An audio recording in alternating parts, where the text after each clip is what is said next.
is more well-suited to it in a specific area, obviously, we need to have meetings with the family to give them reasons and show them through experience that the resident would be far better in this locale. Mm-hmm. So it is not necessarily a move that can be accomplished in a day or two. But again, we have, as far as movement of residents and people that may be, we need to wait for an appropriate bed as Yeah. well, you Yeah. know, so. And if this cannot, as you say, be done immediately, Mhm. then do you hold the bed while you're waiting to accomplish this need? It depends upon what happens, and in a best case scenario, it's not one person that is going to be moved during this situation. And any given day, we have several residents that have a need that need to be moved, so it's organization.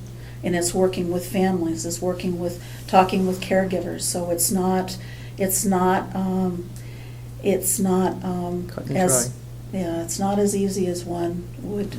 But again, the residents that are in our facility, if there's a need that's not being met or identified, they're the ones that are our family, are in our home, that we need to assist before we can take other residents in.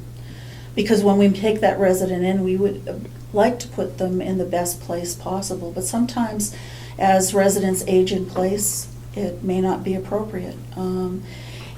As we grow as a facility, maybe it will be at some point that, you know, it is a sense of a community and people, residents can work together and everyone can flourish. But when you see a resident that may, his or her needs may be met in a different area, you certainly want to utilize all the resources we have. So if a resident doesn't want to move from their room, Can't they move don't them. have to? You can't move them. No, Okay. that's their choice.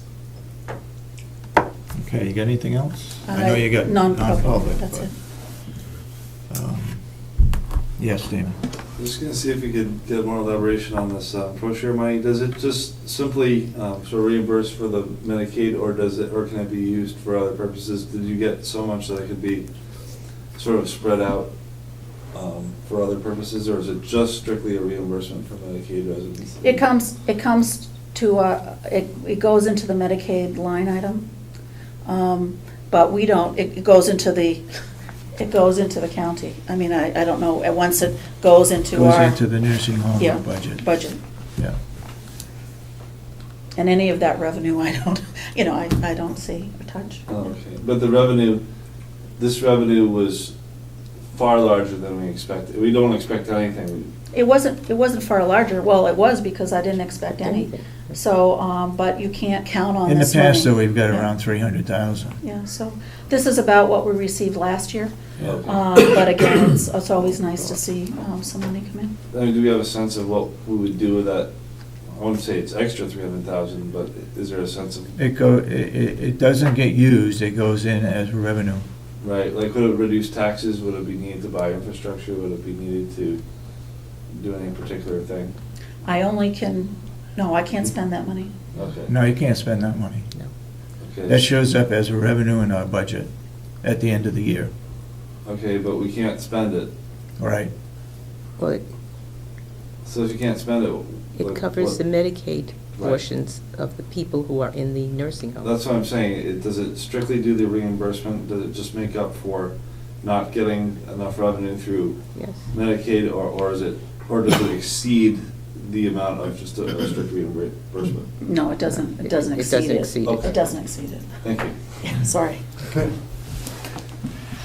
Okay, we don't have anybody else lined up for our agenda. Unless, Mr. Rich, do you have anything you want to present today? No? Okay.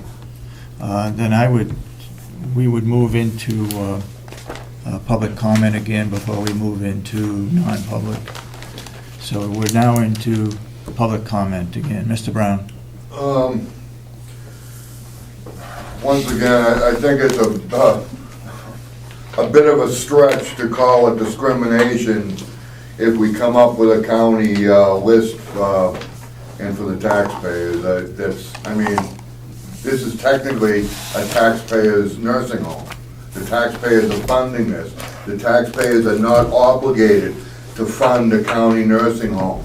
If county government is not gonna represent the taxpayers, then why are the taxpayers paying to have this nursing home? The discrimination, that's, you know, it's like it's looking for an excuse just so that we don't have to come up with a county list. But it's also being stated that they're showing preference. Well, isn't preference and a list one and the same? I mean, there has to be a county list. If there's no county list, then there's no reason for the taxpayers to fund a county nursing home, because there's no benefit I to think- the citizens. I think the case is that they take each person that's on that list case by case. If there's a tremendous need with one person at home where somebody else could wait a little bit longer, they don't need that special need, then that person is selected. I think if you had a family member that you really was having hard problems taking care of him or her, and there was somebody else that, well, they were able to do it themselves, but it'd be nice if they could get in a nursing home. I think what the nursing home social workers would do is say, gee, Mr. Brown's relative needs the services a lot more, and therefore that person is selected. I mean, Well, I've heard that argument too. What if a family member of a taxpayer? yeah, But I think it still would have, I mean, yeah, there would be a need basis, all right. but if it comes down between a taxpayer and a family member of a tax, it would have to go to the taxpayer.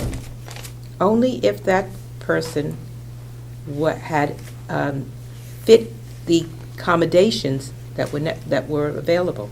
Well, that's what I just said, a needs basis. Yeah, yeah. But without a county list, there's no benefit for the taxpayers to be funding a county nursing home. It's that this nursing home is costing the taxpayers money. And if the taxpayers are receiving no benefit for it, then why are we in the business of having a taxpayer-funded nursing home with no benefit to the taxpayers? That's your opinion. One of the benefits to the taxpayers is that it's a cheaper rate than any other private nursing homes.